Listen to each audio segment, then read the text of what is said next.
Hello, doctor Mercy, counselling psychologist. ഇന്ന് നമ്മൾ ചർച്ച ചെയ്യാൻ പോകുന്നത് MBCE 021 ബ്ലോക്ക് 2 യൂണിറ്റ് 3യിലെ ഡ്രാമ തെറാപ്പിയെക്കുറിച്ചാണ്. ഒരു ക്രിയേറ്റീവ് ഫോം ഓഫ് തെറാപ്പിയാണ് ഡ്രാമ തെറാപ്പി. അതായത് എല്ലാ ക്ലയൻസും, തെറാപ്പിസ്റ്റിൻ്റെ മുമ്പിൽ വരുന്ന എല്ലാ ക്ലയൻസും വെർബലൈസ് ചെയ്യാൻ അല്ലെങ്കിൽ സംസാരിച്ച് അവരുടെ പ്രോബ്ലംസ് പുറത്തേക്ക് കൊണ്ടുവരാൻ എല്ലാവർക്കും സാധിച്ചെന്ന് വരില്ല. കാരണം അവരുടെ ഇമോഷൻസ്, ഫീലിങ്സ് ഇതെല്ലാം ഡിസ്ക്രൈബ് ചെയ്യാൻ അല്ലെങ്കിൽ അവരുടെ ഉള്ളിൻ്റെ ഉള്ളിൽ, ഹൃദയത്തിൻ്റെ ഉള്ളിൽ, മനസ്സിൻ്റെ ഉള്ളിലുള്ള ഇതൊന്നും പുറത്തേക്ക് കൊണ്ടുവരാൻ അവരെ കൊണ്ട് ചിലപ്പോൾ സാധിച്ചെന്ന് വരില്ല. അങ്ങനെയുള്ള ഒരു സന്ദർഭത്തിലാണ് നമ്മൾ ഡ്രാമ തെറാപ്പി യൂസ് ചെയ്യുന്നത്. ഡ്രാമ തെറാപ്പി എന്ന് പറയുമ്പോൾ തന്നെ അത് ക്ലയൻറ്റും അതേപോലെ തന്നെ തെറാപ്പിസ്റ്റും ഒരുപോലെ വർക്കൗട്ട് ചെയ്താലേ രണ്ടുപേരുടെയും വെൽഫെയർ പൂർണ്ണമാവുകയുള്ളൂ.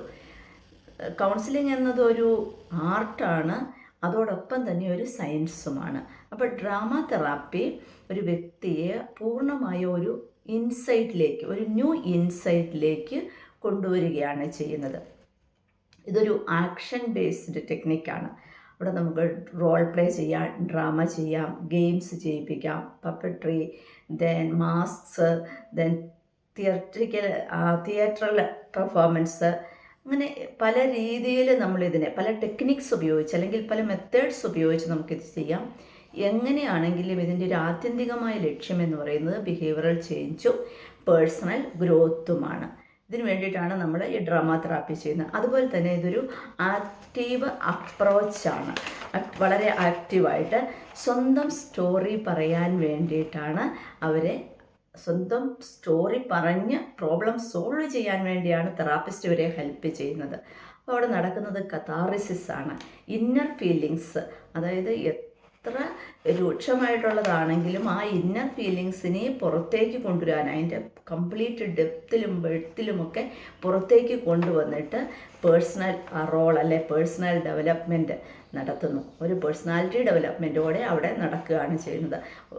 ഇതിൻ്റെ ഒരു ഉദ്ദേശം എന്ന് പറഞ്ഞാൽ അവരുടെ പേഴ്സണാലിറ്റി ഡെവലപ്മെൻറ്റ് നടക്കുന്നു, കഥാറിസിസ് നടക്കുന്നതോടൊപ്പം തന്നെ പേഴ്സണാലിറ്റി ഡെവലപ്മെൻറ്റ് നടക്കുന്നു, പേഴ്സണൽ ഡെവലപ്മെൻറ്റ് നടക്കുന്നു, ഫ്ലെക്സിബിൾ ആകാൻ പറ്റുന്നു, മറ്റുള്ളവരോട് അല്ലെങ്കിൽ സോഷ്യലി എങ്ങനെ പെരുമാറണമെന്നവർ പഠിക്കുന്നു. പിന്നെ ഇതൊരു റിസൾട്ട് എന്ന് പറയുന്നത് ഇതിൻ്റെ ആക്റ്റീവാണ്, ഒരു എക്സ്പെരിമെൻ്റലാണ്. അപ്പം ഈ ഒരു എക്സ്പെരിമെൻ്റൽ പ്രോസസ്സ് ആയതുകൊണ്ട് തന്നെ പ്ലേ ചെയ്യുമ്പോൾ ക്ലയൻറ്റിൻ്റെ കപ്പാസിറ്റി പൂർണ്ണമായിട്ടും പുറത്തേക്ക് വരുന്നു. അവരവരുടെ കംപ്ലീറ്റ് കപ്പാസിറ്റി പുറത്തേക്ക് എടുത്തിട്ടാണ് ഇത് ചെയ്യുന്നത്. അപ്പം പേഴ്സണൽ ലൈഫിൽ ഇവർക്കിത് യൂട്ടിലൈസ് ചെയ്യാൻ സാധിക്കുന്നു. മനസ്സിലുള്ള, അതായത് ഫീലിങ്സ്, ഇമോഷൻസ്, ഇമേജസ് എല്ലാം എക്സ്പ്രസ് ചെയ്യാൻ സാധിക്കും. അങ്ങനെ ഡിഫിക്കൽട്ട് സിറ്റുവേഷനെ വളരെ സക്സസ്ഫുൾ ആക്കാൻ ഇവരെ പ്രാക്ടീസ് ചെയ്യിപ്പിക്കുന്നു. ഡ്രാമ തെറാപ്പിയുടെ റൂട്ട്സ് എന്ന് പറയുന്നത് religion, theatre, education, then social action, mental health, therapy, ഇതൊക്കെയാണ്. അതായത് നമ്മൾ എഡ്യൂക്കേറ്റ് ചെയ്യുന്നു, മെൻ്റൽ ഹെൽത്ത് ശരിയാക്കുന്നു, സോഷ്യലി അവരെ ആക്റ്റീവാക്കുന്നു. അപ്പോൾ ഇതെല്ലാം ഇതിൻ്റെ ഒരു ആത്യന്തികമായ റൂട്ട് എന്ന് പറയുന്നത് വളരെ വർഷങ്ങൾക്ക് മുമ്പ് തന്നെ ഇത് നമ്മൾ സ്റ്റാർട്ട് ചെയ്തതാണ്. ഏകദേശം ഒരു 350 സെഞ്ച്വറി മുമ്പ് തന്നെ ഇത് സ്റ്റാർട്ട് ചെയ്തിട്ടുണ്ട്. അപ്പം ഈ ഒരു ആർട്ട് എന്ന് പറയുന്നത് അന്ന് ആർട്ടിന് അല്ലെങ്കിൽ ഈ ഒരു തെറാപ്പിക്ക് ഇമ്പോർട്ടൻസ് കൊടുത്ത് ആർട്ട് തെറാപ്പി അല്ലെങ്കിൽ ഡ്രാമ തെറാപ്പി എന്ന് പറയുന്നത് ഇത് രണ്ടും കൂടെ ലിങ്ക് ചെയ്താണ് പോകുന്നത്. Paintings, sculpture, music, dance, drama എല്ലാം. അപ്പോൾ ഡ്രാമ തെറാപ്പിയിലൂടെ ഇതെല്ലാം കൂടി വരുന്നുണ്ട്. അരിസ്റ്റോട്ടലിൻ്റെ വാക്കുകളിൽ പറയുകയാണെങ്കിൽ ഡ്രാമ തെറാപ്പി, അതായത് ഒരു ട്രാജഡി ആണെങ്കിൽ ആ ട്രാജഡിയുടെ ഫങ്ഷൻ എന്ന് പറയുന്നത് ഡീപ്പ് ഫീലിങ്സിനെ, ഉള്ളിൽ എത്ര ഡീപ്പായിട്ടുള്ള ഫീലിങ്സ് ഉണ്ടോ അതിനെ കഥാറിസിസ് ചെയ്യുന്നു എന്നുള്ളതാണ് പറയുന്നത്. കഥാറിസിസ് എന്ന് പറഞ്ഞാൽ ഇമോഷണൽ റിലീസിങ്, ആ ഇമോഷൻസിനെല്ലാം പുറത്തേക്ക് കൊണ്ടുവരാൻ വേണ്ടിയിട്ട് സാധിക്കുന്നു. അതുപോലെ തന്നെ ഡ്രാമയുടെ പ്രൈമറി പർപ്പസ് എന്ന് അരിസ്റ്റോട്ടിൽ പറയുന്നത് എഡ്യൂക്കേറ്റ് ചെയ്യുക, അതോടൊപ്പം തന്നെ എൻ്റർടൈൻ ചെയ്യുക. ഇങ്ങനെയാണെങ്കിലും ഇൻഡിവിജ്വലിൻ്റെ എഡ്യൂക്കേറ്റ് ചെയ്യുക, എൻ്റർടൈൻമെൻറ്റ് ആണെങ്കിൽ പോലും ഇൻഡിവിജ്വലിൻ്റെയോ കമ്മ്യൂണിറ്റിയുടെയോ ഹാംഫുള്ളായിട്ടുള്ള ഇമോഷൻസിനെ അവർക്ക് റിലീസ് ചെയ്യാൻ പറ്റുന്നു. ഇതോടൊപ്പം തന്നെ ഇതാണ് ഡ്രാമ തെറാപ്പിയിൽ ഇമ്പോർട്ടൻ്റ് ആയിട്ട് പറയുന്നത്. പിന്നെ ഡ്രാമ തെറാപ്പി എന്ന് പറയുമ്പം അതൊരു ഇൻറ്റൻഷനലാണ്, സിസ്റ്റമാറ്റിക്കാണ്. അത് യൂസ് ചെയ്യുന്നത് നമ്മൾ ഡ്രാമയായിട്ടോ അല്ലെങ്കിൽ തിയേറ്റർ ഡ്രാമസ് ആയിട്ടുമാണ് നമ്മളത് പുറത്ത് കൊണ്ടുവരിപ്പിക്കുന്നത്. ഒരു അതിൽ നിന്ന് അച്ചീവ് ചെയ്യാൻ പോകുന്നത് പേഴ്സണൽ ഗ്രോത്ത്, ചേഞ്ചസ് ആണ് അതിൽ നിന്ന് നമ്മൾ അച്ചീവ് ചെയ്യുന്നത്. ഇനിയും ഡ്രാമ തെറാപ്പി എന്ന് പറഞ്ഞു കഴിഞ്ഞാൽ അത് അപ്ലൈ ചെയ്യുന്നത് ഇൻഡിവിജ്വലായിട്ട് അപ്ലൈ ചെയ്യാം, ഗ്രൂപ്പായിട്ട് അപ്ലൈ ചെയ്യാം. അതിനുപയോഗിക്കുന്ന ടെക്നിക്ക് എന്ന് പറഞ്ഞാൽ ഡ്രാമ ഗെയിംസ് ആവാം, സ്റ്റോറി ടെല്ലിങ്, ദെൻ പെർഫോമൻസസ്, ഇതെല്ലാം അവിടെ വരുന്നുണ്ട്. ഇനി അതുപോലെ തന്നെ റോൾ പ്ലേയും സ്പീച്ചും വരുന്നുണ്ട്. പിന്നെ ഇതൊരു സെക്ഷൻസ് സ്ട്രക്ചേർഡ് ആയിട്ടും വളരെ ക്ലിയർ ആയിട്ടും ചെയ്യുന്നതാണ്. അങ്ങനെയാണെങ്കിൽ അതിനൊരു ബിഗിനിങ് ഉണ്ടാവും, ഒരു മിഡിൽ ഫേസ് ഉണ്ട്, അതുപോലെ തന്നെ ഒരു എൻഡ് ആയിട്ടുള്ള ഒരു ഫേസും കൂടി വരുന്നുണ്ട്. പിന്നെ ഇതിൻ്റെ എയിം എന്ന് പറയുന്നത് എക്സ്പ്രസ് ഫീലിങ്സും ഐഡൻറ്റിഫൈ പ്രോബ്ലംസുമാണ്. പ്രോബ്ലത്തിനെ ഐഡൻറ്റിഫൈ ചെയ്ത് ആ ഫീലിങ്സ് എല്ലാം പുറത്തേക്ക് കൊണ്ടുവരിക എന്നുള്ളത്. ദെൻ എയിം ചെയ്യുന്നത് ഇംപ്രൂവ് ചെയ്യുക, സെൽഫ് കോൺഫിഡൻസ് ഇംപ്രൂവ് ചെയ്യുക, ഇൻ്റർപേഴ്സണൽ സ്കിൽസ് ഡെവലപ്പ് ചെയ്യുക, സോഷ്യൽ സ്കിൽസ് ഇംപ്രൂവ് ചെയ്യുക. പിന്നെ അതേപോലെ തന്നെ ഡെവലപ്പ് ചെയ്യുക, ക്രിയേറ്റിവിറ്റി ഡെവലപ്പ് ചെയ്യുക, ഇമാജിനേഷൻ ഡെവലപ്പ് ചെയ്യുക. ദെൻ എയിമിൽ വന്നിട്ട് പ്രോബ്ലം ഐഡൻറ്റിഫൈ ചെയ്യുന്നു, എക്സ്പ്രസ് ഫീലിങ്സും. ദെൻ ഫോം ഓഫ് തെറാപ്പി എന്ന് പറയുമ്പം അതൊന്ന് എസ്റ്റാബ്ലിഷ്ഡ് ആണ്, ആക്റ്റീവാണ്. ഇനി നമുക്ക് നോക്കാനുള്ളത് ഡ്രാമ തെറാപ്പിയെ അതിൽ ഒരു ട്രെയിൻഡ് ആയിട്ടുള്ള തെറാപ്പിസ്റ്റ് വേണം. ആൾക്ക് ജനറൽ ആയിട്ട് 4 ഏരിയയിൽ നല്ല ട്രെയിൻഡ് ആയിട്ടുള്ള തെറാപ്പിസ്റ്റ് ആയിരിക്കണം എന്നാണ് പറയുന്നത്. അങ്ങനെയാണെങ്കിൽ അതിൽ ഒന്നാമത്തെ ഡ്രാമ അല്ലെങ്കിൽ തിയേറ്ററിൽ നല്ല എക്സ്പീരിയൻസ്ഡ് ആയിരിക്കണം. ദെൻ ജനറൽ ആൻഡ് അബ്നോർമൽ സൈക്കോളജിയിൽ നല്ല സ്കില്ലുണ്ടായിരിക്കണം, അതേക്കുറിച്ച് നല്ല നോളജ് ഉണ്ടായിരിക്കണം. സൈക്കോ തെറാപ്പിയെക്കുറിച്ച് നല്ല പോലെ അറിയാവുന്ന ആളായിരിക്കണം. ഡ്രാമ തെറാപ്പിയെക്കുറിച്ചും നല്ല പോലെ ചെയ്യാനും ചെയ്യിപ്പിക്കാനും അറിയുന്ന വ്യക്തി ആയിരിക്കണം എന്നുള്ളതാണ്.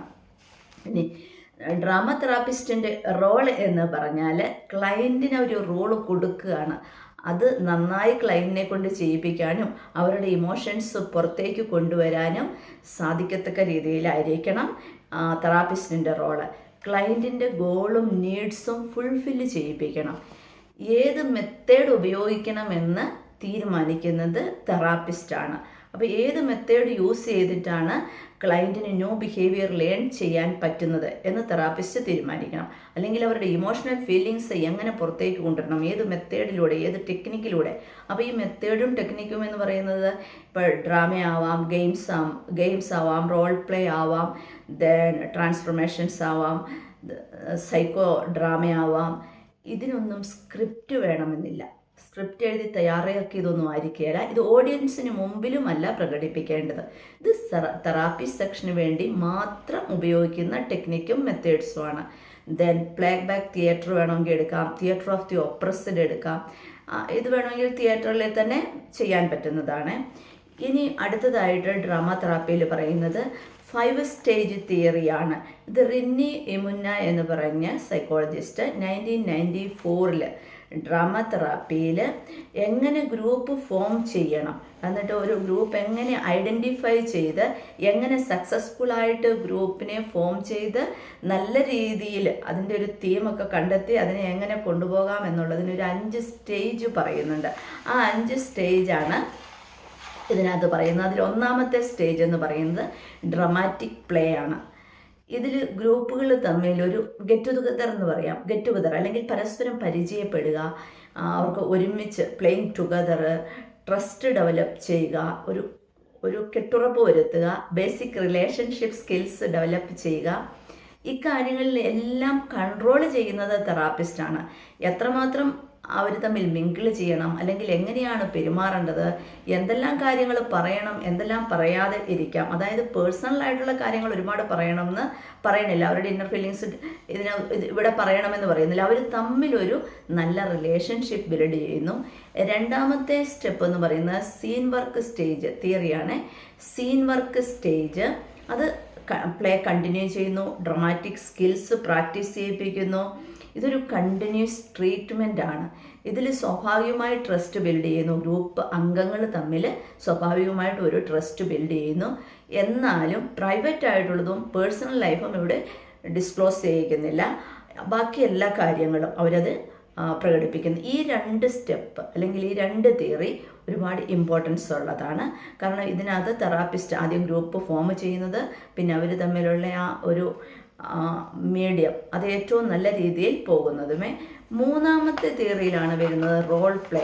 ഇത് ഡ്രമാറ്റൈസേഷൻ വർക്കൗട്ട് ചെയ്യിപ്പിക്കുന്നു. അത് ലൈവായിട്ടാവാം, ഇമാജിനറി ആയിട്ടാവാം, അല്ലെങ്കിൽ ഇമാജിനറിയിൽ നിന്ന് അത് ആക്ച്വലിലേക്ക് കൊണ്ടുവരുന്നു. അതായത് ഇഷ്യൂസ് എക്സ്പ്രസ് ചെയ്യിപ്പിക്കുകയാണ് അവരെ. ഇമാജിനറിയിൽ നിന്ന് അവരെ ആക്ച്വലിലേക്കാണ് കൊണ്ടുവരുന്നത്. അപ്പോൾ ഇമാജിനറിയിൽ സ്റ്റാർട്ട് ചെയ്ത് അവരുടെ ഇഷ്യൂസ് അവരെ കൊണ്ട് എക്സ്പ്രസ് ചെയ്യിപ്പിക്കുന്നു. അപ്പോൾ ഇവിടെ കോൺഫ്ലിക്റ്റ് ആയിട്ടുള്ള ഒരുപാട് പ്രോബ്ലംസ് ഉണ്ടാവും. ഇപ്പോൾ ഫാമിലി പ്രോബ്ലംസ് ആയിരിക്കും, ഫാമിലി കോൺഫ്ലിക്റ്റാണ് പറയാൻ ഉപയോഗിക്കുന്നതെങ്കിൽ ഒരു ഫെയറി ടെയിൽ സ്റ്റോറി ഉണ്ട്. ഇപ്പോൾ സിൻഡ്രല്ലയുടെയൊക്കെ സ്റ്റോറി പറയുന്ന പോലെ അതേ രീതിയിലുള്ള മെത്തേഡുകൾ ഇവിടെ ഉപയോഗിക്കുന്നു. നാലാമത്തേത് പറയുമ്പം കൾമിനേറ്റിംഗ് എനാക്ട്മെൻറ്റ്സ് എന്ന് പറയും. ഇതിൽ പേഴ്സണൽ ഇഷ്യൂസ് ഡയറക്റ്റ്ലി ആക്ട് ചെയ്യുന്നു. നേരത്തെ ഇമാജിനറിയിൽ നിന്ന് ആക്ച്വലിലേക്ക് എത്തുന്നുള്ളൂ, ഇവിടെ പേഴ്സണൽ ഇഷ്യൂസ് ഡയറക്റ്റായിട്ട് ആക്ട് ചെയ്യിപ്പിക്കുന്നു. അപ്പോൾ സൈക്കോ ഡ്രാമയിലൂടെ അല്ലെങ്കിൽ ഓട്ടോബയോഗ്രഫിക്കലായിട്ട് ഓട്ടോഗ്രാഫിക്കലായിട്ടുള്ള ഒരു പെർഫോമൻസിലൂടെ എല്ലാം പുറത്തേക്ക് കൊണ്ടുവരികയാണ്. അതായത് കഥാറിസിസ് നടക്കുന്നു എന്നുള്ളതാണ് ഇവിടുത്തെ ഏറ്റവും വലിയ ഇമ്പോർട്ടൻസ്. ഈ ഒരു നാലാമത്തെ തിയറി എത്തുമ്പോഴത്തേക്കും കഥാറിസിസിലേക്ക് എത്തി. ഒത്തിരി ഇമ്പോർട്ടൻസ് ഉണ്ട്. Releasing all repressed emotions, feelings, അതായത് ഫുള്ളി എക്സ്പോസ് ചെയ്യിപ്പിക്കുകയാണ് അവരെ കൊണ്ട്. അവരുടെ എല്ലാ ടെൻഷൻസും എല്ലാ കാര്യങ്ങളും പുറത്തേക്ക് കൊണ്ടുവരികയാണ് ചെയ്യുന്നത് നാലാമത്തെ തിയറി ആകുമ്പോഴത്തേക്കും. അപ്പോൾ എല്ലാം കഴിഞ്ഞു. നാലാമത്തേതിൽ എല്ലാവരും പുറത്തേക്ക് കൊണ്ടുവന്നു. ഇമാജിനറി ആയിരുന്നു. ആദ്യത്തെ 2 സ്റ്റെപ്പ് ഡ്രമാറ്റിക് പ്ലേ ചെയ്യിപ്പിച്ചു, പരസ്പരം അറിയിച്ചു അവരെ.